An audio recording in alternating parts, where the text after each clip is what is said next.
Hi hello കൂട്ടുകാരെ, ബെറ്റ.ഡോട്ടിൻ്റെ മറ്റൊരു വീഡിയോയിലേക്ക് എല്ലാവർക്കും സ്വാഗതം. കഴിഞ്ഞൊരു വീഡിയോയിൽ നമ്മൾ പറഞ്ഞിരുന്നതുപോലെ തന്നെ നമുക്ക് ഈ ആഴ്ച കുറച്ച് ഫിഷസിനെ കിട്ടിയിട്ടുണ്ട്. വെറും ഫിഷസ് അല്ല കേട്ടോ, കുറച്ച് VIP തന്നെ എത്തിയിട്ടുണ്ട്. സോ ആ VIP ആരാണെന്ന് നോക്കുന്നതിനോടൊപ്പം തന്നെ നമ്മളുടെ ഫിഷ് റൂമിൽ നമ്മൾ എങ്ങനെയാണ് അവരെ കീപ്പ് ചെയ്യുന്നു എന്നുള്ളതിനെക്കുറിച്ചും കൂടെ ഉള്ളതാണ് ഈ വീഡിയോ. അതുമാത്രമല്ല, നമ്മളുടെ ബെറ്റ ഫിഷസിനെ ഒരുപാട് കാലം ഹെൽത്തി ആയിട്ട് നമുക്ക് എങ്ങനെ കീപ്പ് ചെയ്യാം എന്നുള്ളതിന് വേണ്ടിയിട്ടുള്ള കുറച്ച് ടിപ്സ് ഞാൻ ഈ വീഡിയോയിൽ ആഡ് ചെയ്തിട്ടുണ്ട്. സോ വീഡിയോ അവസാനം വരെ കാണുക. അപ്പോൾ നമുക്ക് വീഡിയോയിലോട്ട് പോകാം.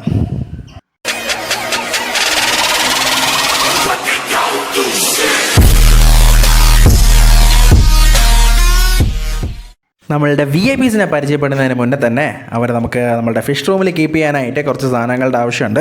സോ അത് കളക്ട് ചെയ്യാൻ വേണ്ടിയിട്ടാണ് ഞാനീ പോകുന്നത്.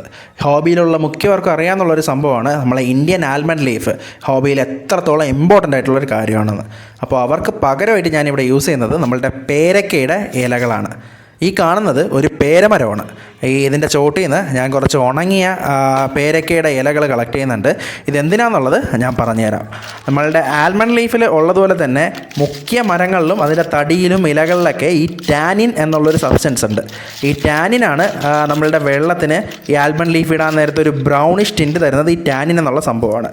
അപ്പോൾ ഈ ടാനിൻ എന്ത് ചെയ്യുമെന്ന് വെച്ചിട്ടുണ്ടെന്നുണ്ടെങ്കിൽ അത്യാവശ്യം നല്ല രീതിക്ക് ഇത് ബാക്ടീരിയാസിനെയും അതുപോലെ തന്നെ ഫംഗസിനെയൊക്കെ കൺട്രോൾ ചെയ്യും. അതിന് വേണ്ടിയിട്ടാണ് നമ്മൾ ഈ ഫിഷ് ടാങ്കിലും ഈ ബെറ്റാസിന് ഇടുന്ന ടാങ്കിലൊക്കെ ഈ ആൽമണ്ട് ലീവ്സ് ഇട്ട് കൊടുക്കുന്നത്. ഞാനിവിടെ ആൽമണ്ട് ലീവ്സിന് പകരമായിട്ട് ഇടുന്നത് പേരയുടെ ഇലയാണ്. അതിനൊരു റീസൺ ഉണ്ട്. വേറൊന്നുമല്ല, ആൽമണ്ട് ലീഫ് പെട്ടെന്ന് തന്നെ നല്ല രീതിക്ക് ടാനിൻ റിലീസ് ചെയ്ത് നല്ല ഡാർക്ക് ബ്രൗൺ കളറിലോട്ട് വെള്ളത്തിന് ചേഞ്ച് ആവും.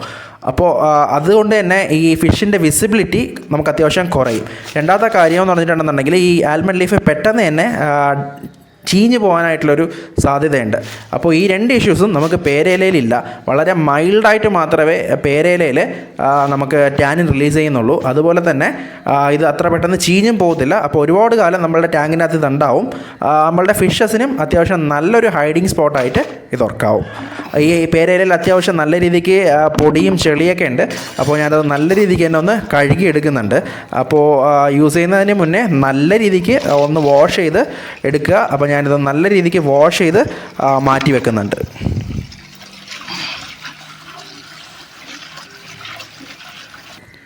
അടുത്തതായിട്ട് ഞാനിവിടെ യൂസ് ചെയ്യുന്ന ഒരു കാര്യമാണ് നമ്മളുടെ ഫിഷസ്, അതായത് ബ്രൂഡ് സ്റ്റോക്സിനെ നമുക്ക് കിട്ടുന്ന ബെറ്റ ഫിഷസിനെയൊക്കെ ഇതുപോലത്തെ ബേസിൻസിലാണ് ഞാൻ കീപ്പ് ചെയ്യുന്നത്.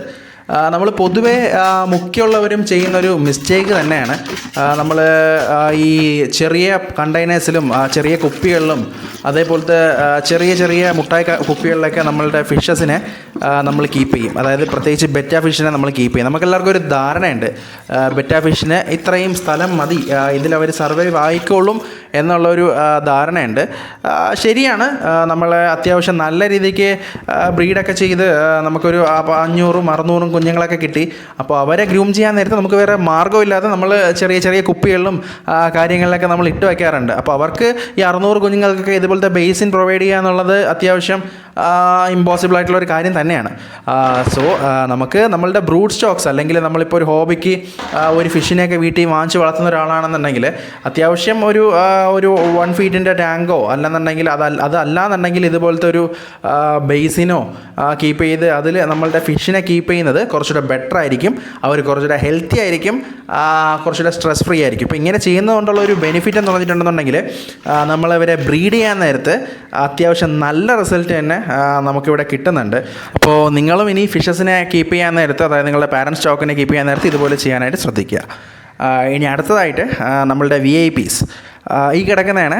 നമുക്ക് ഇന്നലെ കൊറിയറിൽ വന്ന VIPs നമുക്കൊരു 4 പെയർ ഓഫ് ഫിഷസ് വന്നിട്ടുണ്ട്. സോ നമുക്ക് അവർ ഏതാണെന്നൊക്കെ നമുക്ക് നോക്കാം. അതിന് മുന്നേ ആയിട്ട് നമുക്ക് നമ്മളുടെ ബേസിൻസിൽ കുറച്ച് വെള്ളം ഫില്ല് ചെയ്ത് കൊടുക്കാം. ഞാനിതൊരു 2 days ബാക്ക് എടുത്തു വെച്ച വെള്ളമാണ്. അത്യാവശ്യം കണ്ടീഷൻ ചെയ്ത വെള്ളം തന്നെയാണ്. അത് ചെയ്യുന്നത് കുറച്ചുകൂടെ ബെറ്റർ ആയിരിക്കും. കാര്യം ഇവിടെ ഇപ്പോൾ മഴ പെയ്തുകൊണ്ട് തന്നെ വെള്ളം കുറച്ച് മങ്ങലായിരുന്നു. അപ്പോൾ അതുകൊണ്ട് തന്നെ ഞാനൊരു 2 days ബാക്ക് എടുത്തു വെച്ച വെള്ളമാണ് ഇവിടെ യൂസ് ചെയ്യുന്നത്. അതല്ല, നല്ല വെള്ളമാണ്, നിങ്ങൾക്ക് ഡയറക്റ്റ് എടുത്ത് യൂസ് ചെയ്യാന്നുണ്ടെങ്കിൽ വലിയ പ്രശ്നം വരത്തില്ല. ബട്ട് കണ്ടീഷൻ ചെയ്യുന്നത് കുറച്ചുകൂടെ ബെറ്റർ ആയിരിക്കും. ഈ ബേസിൻസിലൊക്കെ വെള്ളം നിറച്ച് കൊടുത്തിട്ടുണ്ട്. ഇനി ഇതിലോട്ട് കുറച്ച് നമ്മളുടെ സെറാമിക് റിങ്സ് ആഡ് ചെയ്ത് കൊടുക്കുന്നുണ്ട്. നമ്മുടെ ബെനിഫിഷ്യൽ ബാക്ടീരിയയുടെ ഗ്രോത്തിന് വേണ്ടിയിട്ടാണ് ഈ റിങ്സ് ആഡ് ചെയ്ത് കൊടുക്കുന്നത്. ഇതില്ലാത്തവർ വല്ല ഓടോ അല്ലെങ്കിൽ കുറച്ച് ലാവാ റോക്സോ അങ്ങനെ എന്തെങ്കിലും ആഡ് ചെയ്ത് കൊടുത്താലും വലിയ പ്രശ്നമൊന്നുമില്ല. ഇനി നമ്മൾ നേരത്തെ ക്ലീൻ ചെയ്ത് വെച്ചിരുന്ന നമ്മളുടെ പേരക്കയുടെ ഇല നമുക്ക് നമ്മളുടെ ടാങ്കിലോട്ട് ഇട്ട് കൊടുക്കാം. ഈ ലീവ്സിലും അത്യാവശ്യം നല്ല രീതിക്ക് തന്നെ ബെനിഫിഷ്യൽ ബാക്ടീരിയയുടെ ഗ്രോത്തും കാര്യങ്ങളൊക്കെ ഉണ്ടാവും. എനിക്കിവിടെ വളരെ കുറച്ച് ഇലയെ ഇപ്പോൾ കിട്ടിയുള്ളൂ. അത്യാവശ്യം ഇലയുടെ ക്വാണ്ടിറ്റി കൂടിയാലും കുഴപ്പമില്ല. അതിൽ തന്നെ അത്യാവശ്യം നല്ല രീതിക്ക് ഫീഡും കാര്യങ്ങളൊക്കെ ഓട്ടോമാറ്റിക്കലി ഉണ്ടാവും നമ്മളുടെ ഫിഷിന് ആവശ്യമായിട്ടുള്ള. അപ്പോൾ ഇങ്ങനെ ചെയ്യുകയാണെന്നുണ്ടെങ്കിൽ നമ്മളുടെ ഫിഷ് കുറച്ചുകൂടെ നല്ല രീതിക്ക് ഹെൽത്തി ആയിട്ട് കുറേ കാലം നമ്മളോടൊപ്പം ഉണ്ടാവും. നമ്മൾ ബ്രീഡ് ചെയ്യാൻ നേരത്ത് അത്യാവശ്യം നല്ല റിസൾട്ടും നമുക്ക് കിട്ടും. ഇനി എന്തായാലും നമുക്ക് നമ്മളുടെ VIPസിനെ പരിചയപ്പെടാം. ആദ്യമായിട്ട് നമ്മൾ നോക്കാൻ പോകുന്നത് നമ്മളുടെ റെഡ് ഗാലക്സി മൾട്ടി കളർ എന്നുള്ളൊരു വെറൈറ്റിയാണ്. ഇതവൻ്റെ ഫീമെയിലാണ്. എൻ്റെ പേഴ്സണലി എനിക്ക് ഭയങ്കര ഇഷ്ടപ്പെട്ടൊരു വെറൈറ്റിയാണ് ഈ റെഡ് ഗാലക്സി മൾട്ടി കളർ എന്ന് പറഞ്ഞിട്ടുള്ളത്. ഇവൻ്റെ ഈ ബോഡിയിലുള്ള പാച്ചസും പാറ്റേൺസും വളരെ രസമായിട്ടുള്ളൊരു ഫിഷാണ്. അപ്പോൾ എന്തായാലും ഒരുപാട് ആൾക്കാരുടെ പേഴ്സണൽ ഫേവറേറ്റ് തന്നെയാണ് ഈ റെഡ് ഗാലക്സി മൾട്ടി കളർ എന്നുള്ളത്. നമ്മളിപ്പോൾ നോക്കിയത് ഫീമെയിലാണ്. ഇപ്പോൾ എന്തായാലും ഞാനിവരെ ഡിസ്പ്ലേ ചെയ്യുന്നില്ല, കാര്യം അത്യാവശ്യം സ്ട്രെസ്സിലാണ്. വലിയ പ്രശ്നമില്ലാന്നുണ്ടെങ്കിൽ പോലും എന്തായാലും ട്രാവലൊക്കെ കഴിഞ്ഞ് വന്നതുകൊണ്ട് സ്ട്രെസ്സിലായിരിക്കും. ഇനിയിപ്പോൾ ഇവരെ വേറെ ഡിസ്പ്ലേ ടാങ്കിലിട്ട് വീണ്ടും നമ്മളുടെ ബേസിനിലോട്ടിട്ട് കൂടുതൽ സ്ട്രെസ്സാക്കുന്നില്ല. അത്യാവശ്യം ഒരു 2-3 ഡേയ്സ് കഴിയുമ്പോൾ അവർ ഓക്കെ ആവും. അപ്പോൾ നമുക്ക് അവരുടെ ഡിസ്പ്ലേ ടാങ്കിലിട്ട് ഒരു വീഡിയോ ചെയ്യുന്നതായിരിക്കും. ഇത് അതിൻ്റെ മെയിലാണ്.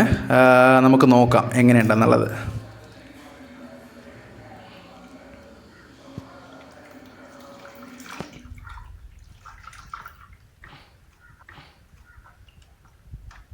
അത്യാവശ്യം നല്ല രീതിക്കുള്ള പാറ്റേൺസും കാര്യങ്ങളൊക്കെ ഉണ്ട്. അപ്പോൾ എന്തായാലും കൂടുതൽ സ്ട്രെസ്സാക്കുന്നില്ല, ഇവരെ നമുക്ക് നമ്മളുടെ ബേസിനിലോട്ട് റിലീസ് ചെയ്യാം. ആദ്യം നമ്മളുടെ ഫീമെയിലിനെ നമുക്ക് റിലീസ് ചെയ്യാം ബേസിനിൽ. അടുത്ത് നമുക്ക് നമ്മളുടെ മെയിലിനെ റിലീസ് ചെയ്യാം. ഓക്കെ, അത് കഴിഞ്ഞ് നമുക്ക് അടുത്ത വെറൈറ്റീനെ നമുക്ക് നോക്കാം. ഇത് നിമോ ഗാലക്സി മൾട്ടി കളർ എന്നുള്ളൊരു വെറൈറ്റിയാണ്. അത്യാവശ്യം നല്ല രസമുള്ളൊരു വെറൈറ്റിയാണ്. നമ്മളെ ഡിഫറെൻറ്റ് കളേഴ്സും ഇവരുടെ പാറ്റേൺസൊക്കെ ഭയങ്കര രസമാണ്. ആക്ച്വലി ഇതൊക്കെ മാർബിൾ ജീനായതുകൊണ്ട് തന്നെ നമുക്ക് ഇവരുടെ ഈ കളേഴ്സും പാറ്റേൺസൊന്നും നമുക്കൊന്നും പ്രെഡിക്റ്റ് ചെയ്യാൻ പറ്റത്തില്ല. ഇവരെ ബ്രീഡ് ചെയ്യുമ്പോൾ പോലും അത്യാവശ്യം നമുക്ക് പ്രതീക്ഷിക്കാത്ത റിസൾട്ടൊക്കെ നമുക്ക് കിട്ടും. അത്യാവശ്യം ഭയങ്കര രസമായിട്ടുള്ളൊരു ഫിഷാണ്. എൻ്റെ ഒരു ഫേവറേറ്റ് ഫിഷ് വെറൈറ്റി തന്നെയാണിത്. നമുക്ക് നോക്കാം. ഇതിൻ്റെ ഫീമെയിലാണിത്. അത്യാവശ്യം നല്ല കളറുണ്ട്. സ്ട്രെസ്സിലാണെങ്കിൽ കൂടെ തന്നെ അത്യാവശ്യം നല്ല കളറും അത്യാവശ്യം നല്ല പാറ്റേണുമാണ്. ബട്ട് 2-3 ദിവസം കഴിയുമ്പോൾ കുറച്ചും കൂടെ ബെറ്റർ ആവാനായിട്ട് ചാൻസ് ഉണ്ട്. നമുക്ക് എന്തായാലും 2-3 ദിവസം കഴിഞ്ഞിട്ട് ഇവരെ ഡിസ്പ്ലേ ചെയ്ത് കാണിക്കാം. അത്യാവശ്യം നല്ല കളറുള്ള ഫീമെയിലാണ്. ഇത് നമുക്ക് നമ്മളുടെ മെയിലിനെ നോക്കാം എങ്ങനെയുണ്ടെന്നുള്ളത്.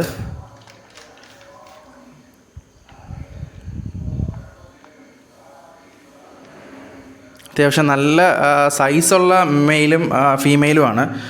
നമ്മളുടെ നിമോ ഗാലക്സിയിൽ ആക്ച്വലി നല്ല സൈസുള്ള മെയിൽസും ഫീമെയിൽസും തന്നെ വരും. കാര്യം ഇവരുടെ ഫുൾ പൊട്ടൻഷ്യൽ അറിയണമെന്നുണ്ടെന്നുണ്ടെങ്കിൽ ഏകദേശം ഒരു 5 to 6 months ആവും.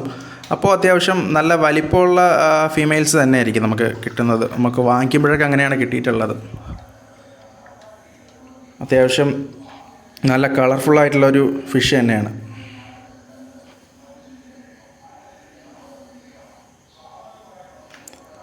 ശരി, അടുത്തത് നമ്മൾ നോക്കാൻ പോകുന്ന ആൾ ശരിക്കും ഒരു VIP തന്നെയാണ്.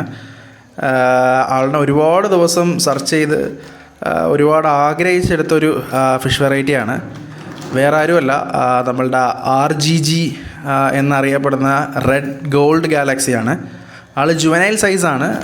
ഇവൻ്റെ പൊട്ടൻഷ്യൽ അറിയണമെങ്കിൽ ഇവൻ അത്യാവശ്യം കുറച്ചുകൂടെ ഒന്ന് സൈസ് ആവണം. നമ്മളെന്തായാലും ഇവനെ ഇപ്പോഴൊന്നും ബ്രീഡ് ചെയ്യാനായിട്ട് ഉദ്ദേശിക്കുന്നില്ല. ഒരു 1 month നമ്മൾ ഇവനെ കീപ്പ് ചെയ്യും. അവന് അത്യാവശ്യം നല്ല സൈസായതിനു ശേഷം മാത്രമേ ബ്രീഡ് ചെയ്യത്തുള്ളൂ. നമ്മൾ ഫീമെയിലാണ് നമ്മളിപ്പോൾ ആദ്യം ഓപ്പൺ ചെയ്തത്. ആൾ നല്ല സ്ട്രെസ്സിലാണ്. ഇതതിൻ്റെ മെയിലാണ്. ജുവനൈൽ സൈസാണ്, ചെറിയ സൈസാണ്. അതിൻ്റെ ഫുൾ പൊട്ടൻഷ്യൽ കുറച്ചുകൂടെ അഡൽട്ട് സ്റ്റേജിൽ എത്തുമ്പോഴേ നമുക്ക് അറിയാൻ പറ്റത്തുള്ളൂ. എന്തായാലും ഒരുപാട് ആഗ്രഹിച്ചെടുത്ത ഒരു ഹെവി വെറൈറ്റി തന്നെയാണ്. റെഡ് ഗോൾഡ് ഗാലക്സിയാണ്. കുറച്ച് റെയറായിട്ടുള്ള ഫിഷും കൂടെയാണ്, എക്സോട്ടിക്കാണ്.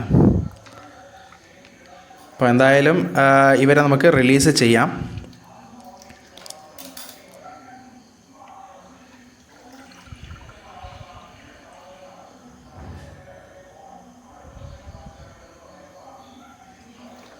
അത്യാവശ്യം നല്ല പാച്ചസ് ഉണ്ട് അവന്. ഇനി അവനെ നമ്മൾ റിലീസ് ചെയ്ത് കഴിഞ്ഞു എല്ലാവരെയും. അടുത്തത് നമുക്ക് കിട്ടിയിട്ടുള്ളതെന്ന് പറഞ്ഞിട്ടുണ്ടെന്നുണ്ടെങ്കിൽ നമ്മളുടെ ബ്ലൂ ഫാൻസി അല്ലെന്നുണ്ടെങ്കിൽ ബ്ലൂ മാർബിൾ എന്നുള്ളൊരു വെറൈറ്റിയാണ്. ഇവനും അത്യാവശ്യം ഒരു ഫേവറേറ്റ് ആയിട്ടുള്ളൊരു വെറൈറ്റി തന്നെയാണ്. ഇവരെ നമുക്ക് നമ്മളുടെ ബേസിൻസിലോട്ട് റിലീസ് ചെയ്യാം. അപ്പോൾ എന്തായാലും നമ്മളുടെ ഫിഷസിനെയൊക്കെ നമ്മൾ റിലീസ് ചെയ്ത് കഴിഞ്ഞു. ഇനി നമുക്ക് ഇവർക്ക് കുറച്ച് ഫീഡ് ചെയ്യാനുണ്ട്. അപ്പോൾ നമ്മൾ ഡാഫ്നിയാണ് ഇവർക്ക് കൊടുക്കുന്നത്. ഇത് നമ്മൾ നേരത്തെ നമ്മുടെ കയ്യിലുണ്ടായിരുന്ന അവതാറാണ്. ഇപ്പോൾ ഇവരെ കണ്ടീഷൻ ചെയ്യാനായിട്ട് ഇട്ടേക്കുകയാണ്. അത്യാവശ്യം നല്ല രീതിക്ക് തന്നെ കണ്ടീഷനായി വരുന്നുണ്ട്. അപ്പോൾ ഉടനെ തന്നെ ഇവരുടെ ബ്രീഡിങ് നമ്മൾ ചെയ്യുന്നതായിരിക്കും. അപ്പോൾ അതിൻ്റെ വീഡിയോവും ബാക്കി അപ്ഡേറ്റ്സ് നമ്മളുടെ ചാനലിൽ ഉടൻ തന്നെ അപ്ലോഡ് ചെയ്യുന്നതായിരിക്കും. പിന്നെ നമ്മളിന്ന് കണ്ട നമ്മളുടെ VIPസിൻ്റെ ബാക്കി വിശേഷങ്ങളും അവരുടെ ബ്രീഡിങ് വിശേഷങ്ങളൊക്കെ അറിയാനായിട്ട് നമ്മളുടെ യൂട്യൂബ് ചാനലൊന്ന് സബ്സ്ക്രൈബ് ചെയ്ത് നമ്മളുടെ കൂടെ നിൽക്കുക. ഈ വീഡിയോ ഇഷ്ടപ്പെട്ടിട്ടുണ്ടെന്നുണ്ടെങ്കിൽ എല്ലാവരും ഈ വീഡിയോ ഒന്ന് ലൈക്ക് ചെയ്ത് നിങ്ങളുടെ ഫ്രണ്ട്സിനൊക്കെ ഒന്ന് ഷെയർ ചെയ്ത് സപ്പോർട്ട് ചെയ്യുക. അപ്പോൾ അടുത്തൊരു വീഡിയോ ആയിട്ട് ഉടൻ തന്നെ കാണാം. നമ്മളുടെ ഇൻസ്റ്റാഗ്രാം പേജും ഫേസ്ബുക്ക് പേജൊക്കെ ഒന്ന് ലൈക്ക് ചെയ്ത് സപ്പോർട്ട് ചെയ്യുക. അപ്പോൾ അടുത്തൊരു വീഡിയോയിൽ കാണുന്നവരേക്കും ബൈ ബൈ.